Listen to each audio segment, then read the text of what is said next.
উতলু মা উহিয়া ইলাইকা মিনাল কিতাবি ওয়া আকিমিস সালাহ। আল্লাহ পাক আপনার আমার নবী রাহমাতুল লিল আলামিনকে লক্ষ্য করে আল্লাহ পাক বলে, নবীজি কোরআন তেলাওয়াত করেন। অর্থাৎ কোরআন তেলাওয়াত এর অর্থ হলো, কোরআন তেলাওয়াত করার অর্থ হলো কোরআন শুদ্ধ করে তেলাওয়াত করা। কোরআনের 2 নম্বর তেলাওয়াতের 2 নম্বর ব্যাখ্যা হলো কোরআনের তর্জমা শিক্ষা করা। কোরআনের তেলাওয়াতের 3 নম্বর ব্যাখ্যা হলো কোরআনের তাফসীর শিক্ষা গ্রহণ করা ব্যাখ্যা। আল্লাহ পাক রব্বুল আলামিন নবীজিকে জানায় দিলেন, ও আমার দিনের নবী, আমি আল্লাহ পাকের কালাম কোরআনুল কারীমের তেলাওয়াত আমি আল্লাহর কাছে অনেক দামি। নবীজি কোরআনের প্রতি ভালোবাসা এমন ভাবে নবীজি দেখাইলেন, নবীজি উম্মতকে শিখাইলেন, উম্মতেরা শোনো শোনো, দুনিয়ার জমিনে মানুষ আল্লাহ পাকের দরবারে প্রিয় হওয়ার জন্য যেই কিতাবের প্রয়োজন সেই কিতাবের নাম কোরআন। আল্লাহু আকবার। রাসূল করিম সাল্লাল্লাহু আলাইহি ওয়াসাল্লাম হাদিস শরীফের মধ্যে ইরশাদ করেন, খায়রুকুম মান তাআল্লামাল কুরআন ওয়া আল্লামা। রাসূল বলেন, ও আমার উম্মত, তোমাদের মধ্যে উত্তম আমার উম্মত কে হবে? রাসূল বলেন, যারা কোরআন শিখবে, অপরকে কোরআন শিক্ষা দিয়া দিবে। রাসূল বলেন, এই লোকটা হবে আমার উম্মতের মধ্যে শ্রেষ্ঠ উম্মত, শ্রেষ্ঠ মানুষ। আল্লাহু আকবার। নবীজি বলেন, কোরআনুল কারীমের তিলাওয়াতের দ্বারা, কোরআনের সাথে ভালোবাসা রাখার দ্বারা ফায়দা কি? আমার আপনার নবী বলেন, আল্লাহু আকবার, দুনিয়ার জমিন থেকে আপনি আর আমি যেদিন বিদায় হইয়া যাব, এমন একটা কাপড় পরিধান করাইয়া দিব যেই কাপড়ের সেলাই নাই, যেই জামাটার কোনো পকেট থাকবে না, যেই জামার মধ্যে কোনো বোতাম থাকবে না, যেই জামা সেলাইবিহীন সাদা মার্কিন কাপড় পরাইয়া যেদিন কবরের দিকে রওনা করবে, আল্লাহ রাসূল বলেন, ওই কবরের ভিতরে শোয়া দেওয়ার পরে কবরের ভিতরে মুনকার নাকির নামক ফেরেশতা আসবে প্রশ্ন করার জন্যে।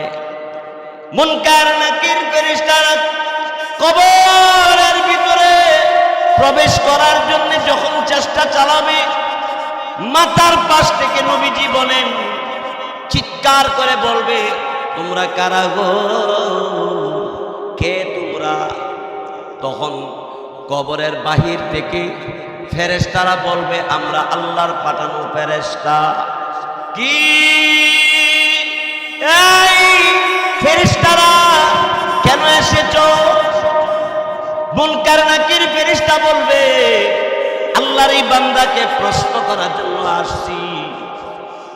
আল্লাহ পাক রব্বুল আলামিনের বান্দাকে সওয়াল করার জন্য, প্রশ্ন করার জন্য আসছি। ফেরেশতাদেরকে ওই মানুষটার মাথার পাশ থেকে ডাক দিয়া বলবে, যে মানুষটা কবরের ভিতরে কোরআনের সাথে সম্পর্ক রাইখা কোরআন তেলাওয়াত কইরা, কোরআনের খেদমত কইরা দুনিয়ার জমিন থেকে বিদায় হইয়া কবরে শুয়ে পড়ছি, তার মাথার পাশ থেকে ডেকে ডেকে বলবে, এই মুনকার নাকির, এখন প্রশ্ন করতে দেওয়া হবে না, এখন প্রশ্ন করা যাবে না। মুনকার নাকির ফেরেশতা ডাক দিয়ে বলবে, কি ব্যাপার? আমরা প্রশ্ন করতে আসছি, কেন প্রশ্ন করা যাবে না? এই অবস্থার ভিতরে কোরআনুল কারীম ডাক দিয়ে বলবে, এই মুনকার নাকির, আল্লাহর বান্দারে এখন কেমন করে প্রশ্ন করবা? আল্লাহর বান্দা তো ঘুমের ঘরে ঘুমিয়ে গেছে গা, উনি ঘুমিয়ে আছে। ফেরেশতারা জিজ্ঞাসা করবে, কোন সময় থেকে জাগবে। এমন সময় কোরআনুল কারীম ডাক দিয়া তখন বলবে, ওই মুনকার নাকির ফেরেশতারা গো, এখন ঘুম থেকে উঠবে না। তিনি ঘুমিয়েছে যতদিন পর্যন্ত কিয়ামত কায়েম না হবে, ততদিন পর্যন্ত তিনি ঘুমের ঘরে ঘুমাইয়া থাকবে। কিয়ামত দিবসের দিন তিনি কবর থেকে উঠবে। এমন সময় মুনকার নাকির ফেরেশতা বলবে, কে তুমি? কে গো তুমি? তোমার পরিচয়টা কি? তোমার পরিচয় কি বলো? কোরআনুল কারীম বলবে, আমি আল্লাহর বাণী কোরআনুল কারীম। কোরআন, তুমি কোরআন, আল্লাহর বান্দার পাশে তুমি এখন কেন? কোরআনুল কারীম বলবে, আল্লাহর এই বান্দাটি ফজরের পরে আমি আল্লাহর বাণীকে তেলাওয়াত করত, জোহরের পরে তেলাওয়াত করত, আসরের পরেও তেলাওয়াত করত। আমারে আল্লাহর এই বান্দাটা এইভাবে সূরা ইয়াসিন ফজরের পরে, এইভাবে আসরের পরে সূরা নাবা, এইভাবে প্রতি টাইমে টাইমে আমি আল্লাহর বাণী কোরআনকে তেলাওয়াত করত। আল্লাহু আকবার। এই কোরআনুল কারীমের তেলাওয়াতে আমি আল্লাহর বাণী কোরআনকে সে এমন মহব্বত করত, আমি আল্লাহ পাকের বাণী কালামকে সে চুমু খাইতো, মহব্বত করত। এই জন্য আজকে কবর দেশে তারে শোয়া দিয়া সবাই চলে গেল, ভাই বারাদার চলে গেছি। আমার গ্রামবাসী, আমার এলাকাবাসী সবাই ভালো করে শুনেন, দুনিয়ার জমিনে এটা থাকার জায়গা হই না, থাকা যাবেই না, কোনো অবস্থাতেই সম্ভব হবে না। কবর এমন একটা জায়গা যেখান থেকে আসে না কোনো খবর।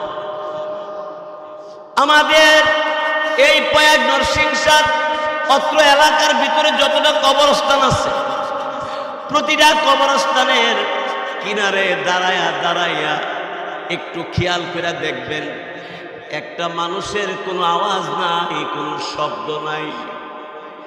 কোন মানুষটা ডাইনে, কোন মানুষটা বামে, কোন মানুষটা পিছনে, কোন মানুষটা সামনে, কে নিচে কে উপরে, কোন আওয়াজ নাই। এমন একটা কবরে তোমার যেতে হবে, তুমি কি একবার চিন্তা করো না?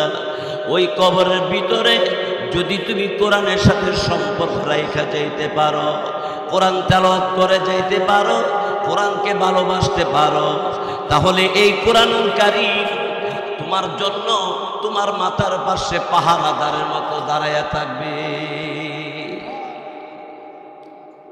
শুধু তাই নয়, মুনকার নাকির বলবে, তাহলে কি কিয়ামতের দিন প্রশ্ন করা যাবে? না না, আমি কোরআনুল কারীম তার পাশে কিয়ামত পর্যন্ত থাকব। রোজ কিয়ামতের ময়দানে আল্লাহ রাব্বুল আলামিনের দরবারে আমি সুপারিশ করে আল্লাহর এই বান্দাকে জান্নাত পর্যন্ত পৌঁছায়া দিব। সুবহানাল্লাহ, জোরে কর। এই জন্য হাদিসের মধ্যে আছে, আল্লাহ রাসূল ফরমান, কুন আলিমান আও মুস্তামিআন আও কুন আলিমান আও মুতাআল্লিমান আও মুস্তামিআন আও মুহিব্বান। আল্লাহ রাসূল বলেন, এই দুনিয়ার আমার উম্মতেরা কিয়ামতের ময়দানে নাজাতের জন্য 4টা পদ্ধতি কোরআনের মাধ্যমে হবে। 1 নম্বর পদ্ধতি, যারা কোরআনের ইলম শিখবে, কোরআনের ইলম অনুপাতে আমল করবে, আল্লাহ পাক রব্বুল আলামিন তাদেরকে জান্নাতের মধ্যে পৌঁছায়া দিবে। 2 নম্বর, হুজুর আমি তো আলেম হতে পারলাম না। প্রশ্ন যদি করেন, হুজুর আমি আলেম হতে পারি নাই, তাহলে আমার উপায় কি? আল্লাহ রাসূল বলেন, আও মুতাআল্লিমান, তুমি আলেমের ছাত্র হইয়া যাও, কোরআনের ছাত্র হইয়া যাও। যদি তুমি কোরআনের আলেমের ছাত্র হতে পারো, আল্লাহ রাসূল বলেন, এর জন্য কিয়ামতের ময়দানে আল্লাহ পাক রব্বুল আলামিন তাকে নাজাতের জন্য যথেষ্ট করবে, জান্নাতে পৌঁছায়া দিবে। অনেকে প্রশ্ন করবেন, হুজুর আমি তো ছাত্র হওয়ারও সময় নাই, সংসার নিয়ে ব্যস্ত, আমি বড় অভাবী, যার কারণে বয়স হয়ে গেল গা, এখন আর পড়ার সময় নাই, ছাত্র হওয়ার সময় নাই, তাহলে আমি কি করব? আল্লাহ রাসূল বলেন, আও মুস্তামিআন, তুমি আলেম ওলামাকে, কোরআনকে লক্ষ্য করো, এদেরকে সাহায্য করো। যদি তুমি সাহায্য করো কোরআনওয়ালাকে, কোরআনকে, আলেম ওলামাকে তুমি যদি সাহায্য করো, তাহলে কিয়ামতের ময়দানে আল্লাহ রাসূল বলেন এটার দ্বারা তোমার জন্য নাজাতের মাধ্যম হয়ে যাবে। জাহান্নাম থেকে বাঁচাইয়া আল্লাহ তোমাকে জান্নাত দিয়ে দিবে। ইয়ার পরে আল্লাহ রাসূল বলেন, যদি তুমি আলেম ওলামা